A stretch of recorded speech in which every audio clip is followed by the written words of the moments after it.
Good evening and welcome to Gttv News in English. I am your presenter, Mudlamin Joe. First up, our top stories. A young cleric in the Gambia has caused widespread anger after calling one of West Africa's largest religious gatherings un-Islamic. His remarks drew criticism from Murid communities and prompted authorities to call for calm.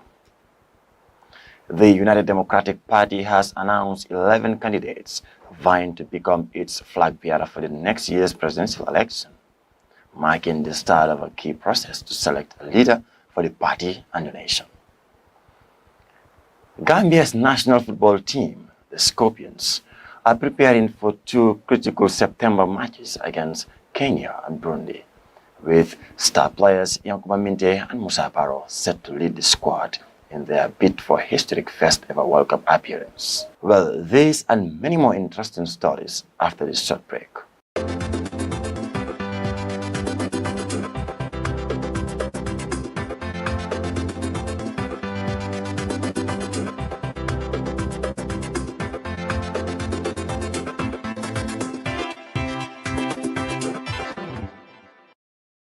Welcome back. If you are just joining us, this is Gttv News in English with me. Tensions have been rising in the Gambia after a young cleric sparked controversy with comments about one of West Africa's most important religious events, the Magal of Touba in Senegal.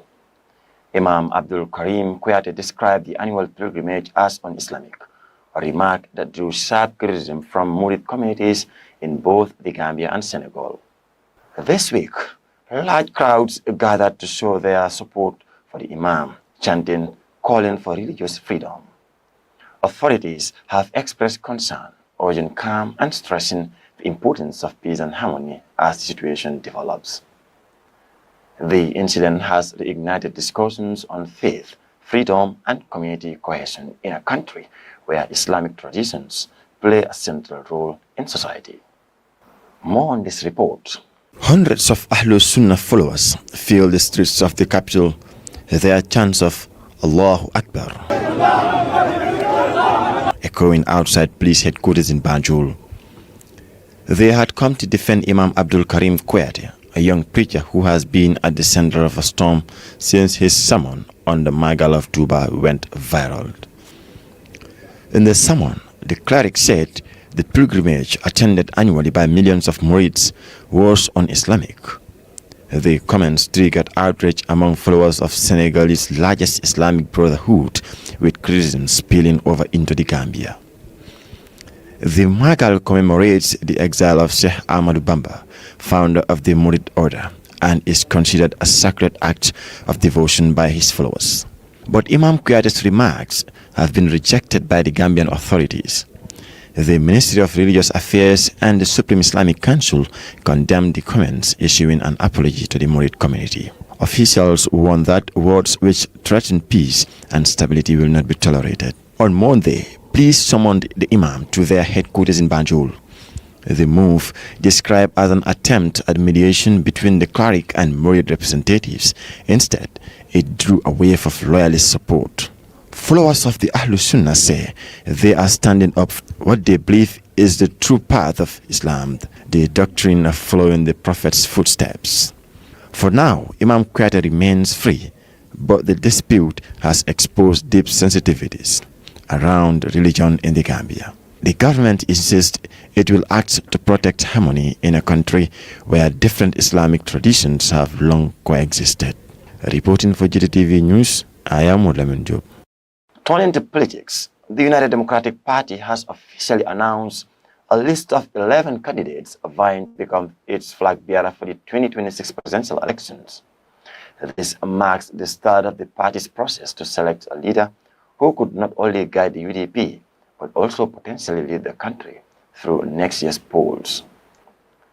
Party officials say the selection is a critical moment, reflecting the party's commitment to democracy, transparency, and unity, giving members the chance to choose someone who can represent their aspirations and those of the wider Gambian electorates. Bakari Tamba reports. The names were read by the party's national president Aji Yamundao Yabo alongside Alaji X Dabo, the administrative secretary of the UDP and National Assembly member for Birkama North, who also addressed the gathering. ANM Usainu Dabo applied on the 26th 8 2025 at 1:15. Its address is 57 Kerava Avenue, Fajara. Profile: Secretary General and Party Leader, former Vice President, veteran politician and lawyer 2, Lamin Jawara, applied on the 1st September 2025 at 10 a.m. Address: Kawul Janekunda, Lower Salum Central River. Profile: committed member and businessman. 3. Lamin NCC, applied on the 1st September 2025 at 14:21. Address: Pakaliba, Jara East, Lower River Division. A committed member, founder and managing director, Sofanyama Construction and General Merchandise Limited. 4. Bori Esture, applied on the 1st September 2025 at 15:00, 3 o'clock. Residence in Jambul, Combo South West Coast Region. UDP Deputy Admin Secretary, Legal and Human Rights. 5. Talib Ahmed Bensouda, applied on the 1st September 2025 at 15:50. Staying at Bakote, Kanifi Municipal Council. Organizing Secretary, Mayor of KMC. 6. Amadou Sane, applied on the 2nd September 2025 at 10:30 a.m. Fajara F Section Extension KM, National Treasurer and former Finance Minister.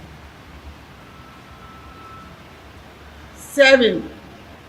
Karamo Fati, applied on the 2nd September 2025 at 10:30 a.m. Pachar Sana, Lower Fuladu West CRR. National Assembly sponsored candidate 2022 Lower Fuladu West. 8.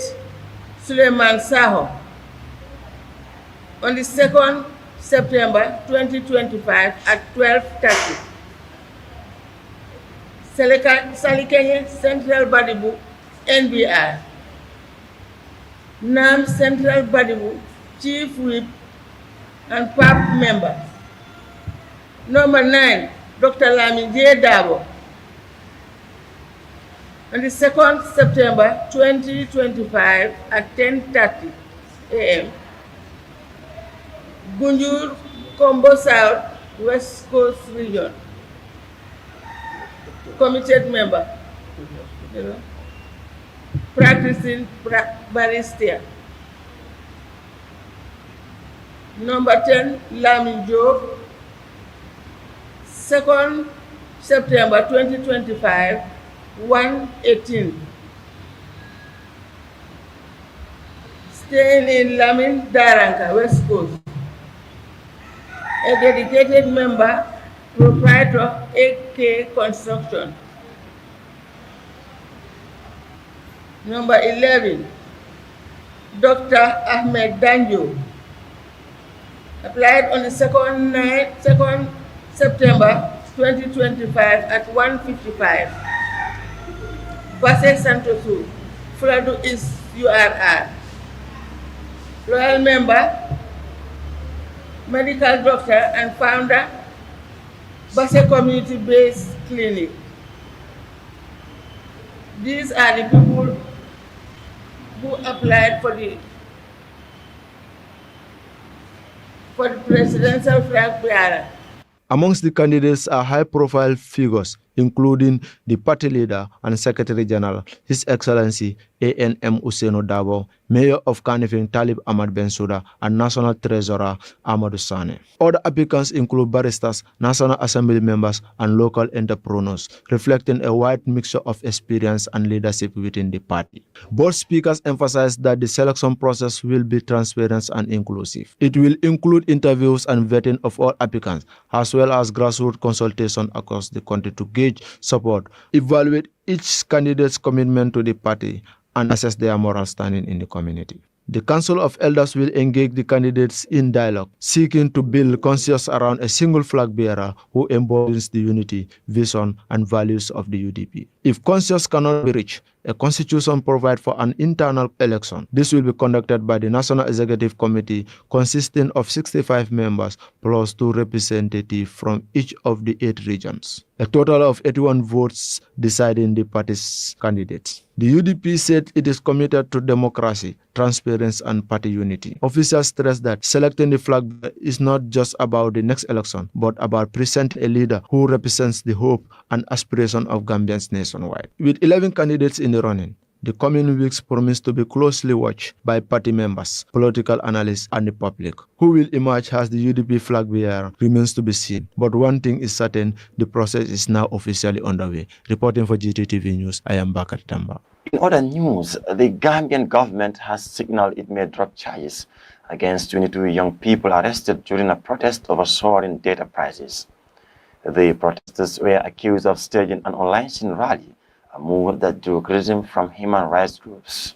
Officials say any withdrawal of charges will depend on the youth's willingness to engage in constructive dialogue. The decision is seen as an attempt to ease growing frustration over the high cost of digital services, an issue affecting young Gambians across the country. Lucy Haba reports. The 22 youths were charged after staging what authorities call an unlawful protest in the Kanifing municipality. Their arrest drew widespread condemnation. Critics described the state's response as heavy-handed and a threat to freedom of expression. A magistrate's ruling initially ordered them to stay in custody until September 6. But following pressure, they were granted bail. A decision welcomed by campaigners who said keeping them in jail was unjust. Days later, the government invited the youths to a press conference, promising dialogue instead of confrontation. 7 cabinet ministers attended, facing pointed questions from the young activists about whether charges would be dropped. Not disputing that somebody might have told you. I'm not disputing what somebody might have told you in the prison. But I'm disagreeing that there is anybody in that prison that is there for years without going to magistrate court or court. And I'm giving you the reasons. We have regular prison visits, and then we make sure that the remanded prisoners, their cases may be slow, but for a year, 2 or 3 without appearing before the court, we will definitely be more than happy to receive if you remember the names of those prisoners. No, it's okay. We can take the dialogue further. Because that is a serious thing. We will take note of that and we will address those ones immediately.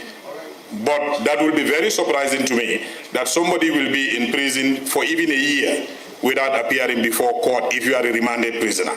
Right? So we can deal with that if you're able to remember any one of these things. Oh yes, we will deal with those ones. Because we have a regular prison visits, even the Director of Public Prosecution, the Gambia Bar Association, regularly visits the prisons to take note of those cases and make sure we partner with the judiciary. Not long ago, even the judiciary organized a prison visit with the bar and my office to go and look at those cases and make sure how do we expedite the cases. It's absolutely wrong. It cannot be excused. So we will be very interested to know about those ones so that we can deal with them quickly. The prison's conditions is bad. We don't even argue that. Terrible, whatever you give it, especially for you who can. But this was a strong recommendation of the TRRC as well. Prisons reform, and is accepted by government. I don't know whether you watched the Ministry of Interior's turn at the Mansakunda. Was it last week or week before? Last week. They have extensively dealt with this issue. The responses are in YouTube. Already we have a plan for a brand new prison. Part of the funds have already been secured. Land has been secured, and work will commence very soon. So it's a priority. Like I said, it has always remained a priority. But again, the same processes. But as we speak at the moment, the site is secured. Plan have been brought to cabinet, which has been endorsed, and I think more than half of the funds required to start the work have also been secured. So work will start soon, so that Mile 2 prisons will completely be closed down. Thank you. Justice Minister Dauda Jallo made it clear the possibility of withdrawing charges hints on whether the youths are prepared to engage in what he called meaningful discussion. The dispute reflects a wider frustrations in the Gambia, where the cost of data has become a rallying point for young citizens who say they are being priced out of access to a digital world. For now, the charges still stand, but the government shift in tone suggests it is keen to avoid further unrest and to show it is listening to a generation demanding cheaper and accessible digital service. Reporting for Gttv, I am Lucy Haba.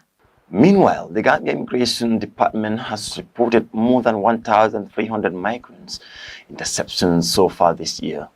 Officials say the figures highlight the country's continued role as a key transit point for migrants traveling through West Africa.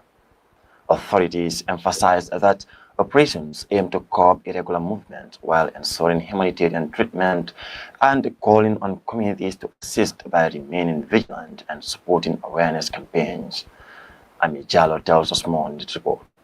July to September 2025, the Gambia Immigration Department intercepted a total of 1,343 migrants. Authorities say the operation underscores the challenges the country faces as a hub for irregular migration. Speaking at the briefing, Seaman Low, the department's public relations officer, explained why the Gambia is frequently used as a transit route by migrants hoping to reach Europe and other destinations. Gambia is a transit point. The challenges falls within us as Gambians, but most of those involved in these cases are non-Gambians in most of the occasions. Now, we may still be asking, why is Gambia still a transit point? These are questions we've answered in many occasions. That the Gambia has a close proximity to the Atlantic Ocean, and from here we can travel all the way down to the Canary Islands without much engagements with other people, except within the Atlantic Ocean.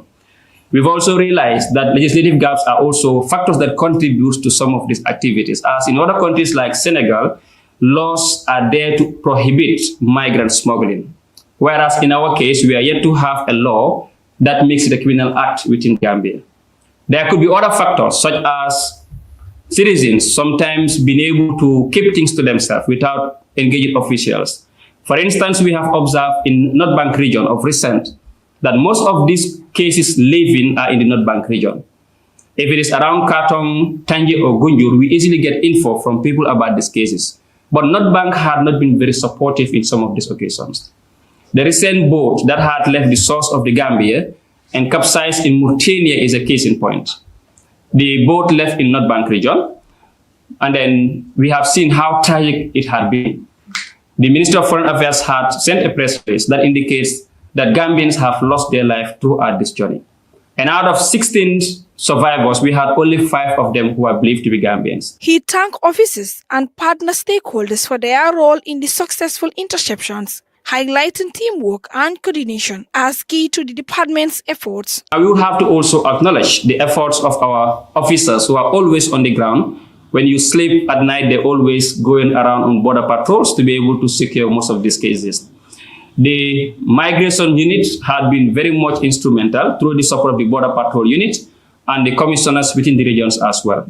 We would have to also acknowledge the efforts of the Garde Civil, who have also given us the capacity, the required trainings to be able to conduct patrols within the coastal belt and also manage most of these cases. The COP Gambia project had also been very much instrumental as they support with logistical engagements in most of our activities. At our internal level, we have to acknowledge the efforts of the Gambia Police Force, who always support us when it comes to prosecution cases and the Gambian Navy, who will sometimes also intercept cases and will hand them over to the GIB for further processing. Imadlo also called on communities to support the department in preventing irregular migration, urging citizens to report suspicious activities and assist in awareness campaigns. To call on you to support our strive to curb irregular migration, to notice that it is not in our best interest to find Gambians dying within the sea, that we have to put our efforts together. The law enforcement base have to be together with villages and everybody, put our hands on deck and support the strive to curb irregular migration. With these efforts, we believe we can maintain our country's security and curb the menace that continues to take life away in the deep seas of the Atlantic Ocean.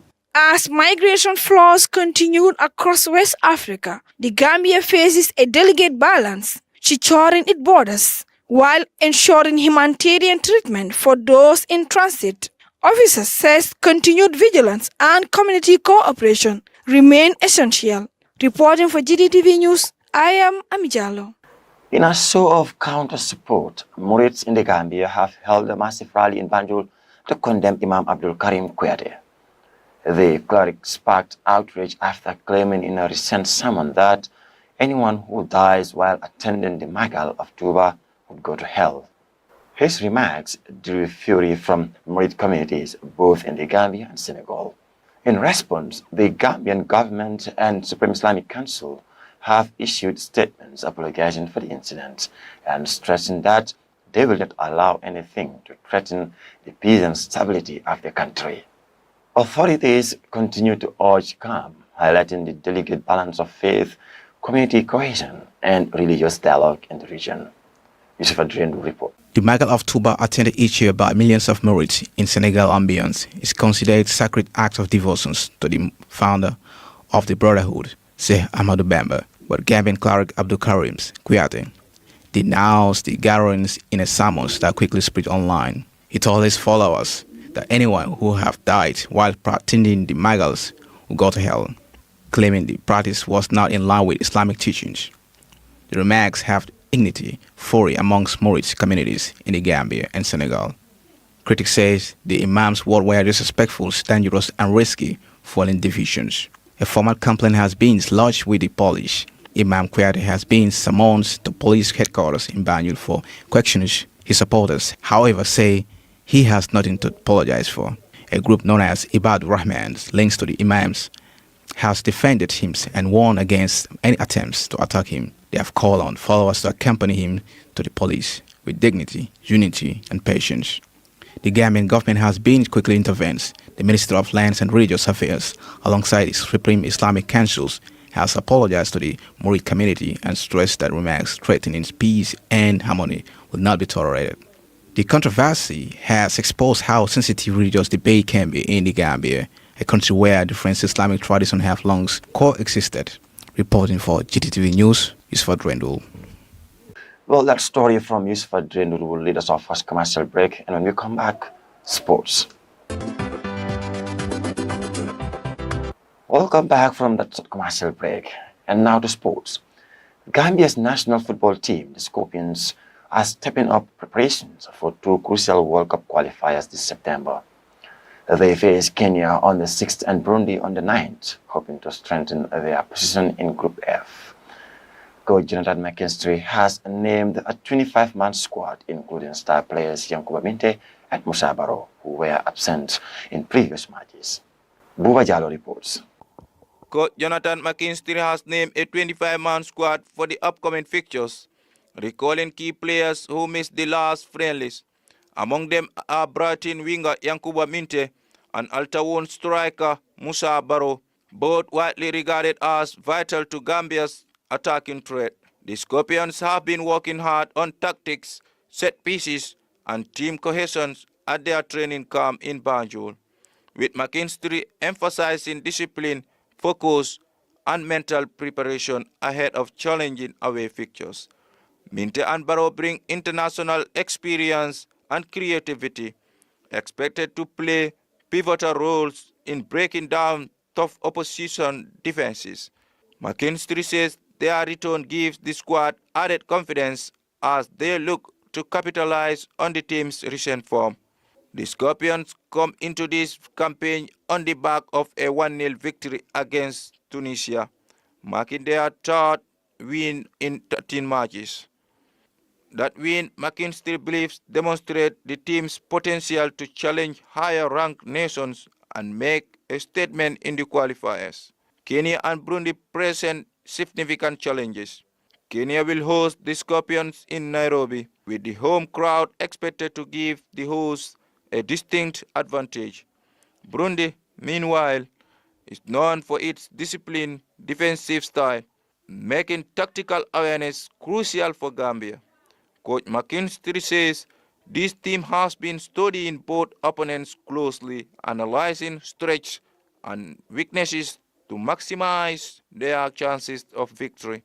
He is confident that Gambia's combination of pace, technical skills, and teamwork can secure crucial points. With star players back in the squad, focused preparation underway, and momentum from recent wins, the Scorpions are ready to take on Kenya and Burundi with one goal in mind: to edge closer to a first-ever World Cup appearance. Reporting for Gttv News, I am Boba Jallo. The president of the Gambian Boxing Association has raised alarm over years of neglect in the sport, citing poor funding, weak organizational structures, and limited media coverage. He said boxing has struggled to gain visibility and investment, leaving athletes without the resources they need to train and compete effectively. He has appealed to media houses, National Sports Council, and the government of the Gambia to provide the support necessary to revive the sport. Let's take a look. Boxing in the Gambia, a sport with proud traditions, but today fighting for survival. Alassane Ba, president of the Gambia Boxing Association, says the sport has been left in the shadows for too long. In an interview with Gambian Talents TV, he described boxing as a kind of disease, neglected, underreported, and underfunded. Okay. You know, boxing have been struggling for many years. To have a structured executive body was a problem that the boxing was even struggling with. Okay. Because today, every organization, if you see any problem there, first you have to start with the executive. The executives are very good, well positioned, and determined to their work. Then they will be able to do something good. So boxing have been struggling with this. It was a kind of a disease in boxing. Okay. Executive problems. Okay. But then, thank God, now we are not into that. We're thinking of something different. He revealed that for more than 3 years, the association had no meaningful system in place. But since taking office, his leadership has worked to create what he calls a very strong and proper structure aimed at reviving the sport. Still, the challenges remain steep. While football dominates headlines, combat sports are often ignored. Alassane says most Gambian media outlets fail to give boxing the visibility it deserves. Most of the media, outlets in this country are not focusing on boxing. In fact, let me say combat sports. Okay. So boxing, the neglect of combat sports affects boxing. Most of the medias are only interested in other sports, as you just mentioned. And this is also disturbing us a lot. You know, boxing... Funding is another hurdle. For the past 3 years, the association has received no financial support, leaving athletes without resources for training or competitions. It's a finance problem. You know, in boxing, we don't joke with competition. Okay. But then whenever we are to organize a competition, there must be enough funding for logistical arrangement. Okay. You know, we need medals, we need food, drinks for the boxers, for the clubs, and also transport for material. We have a big ring.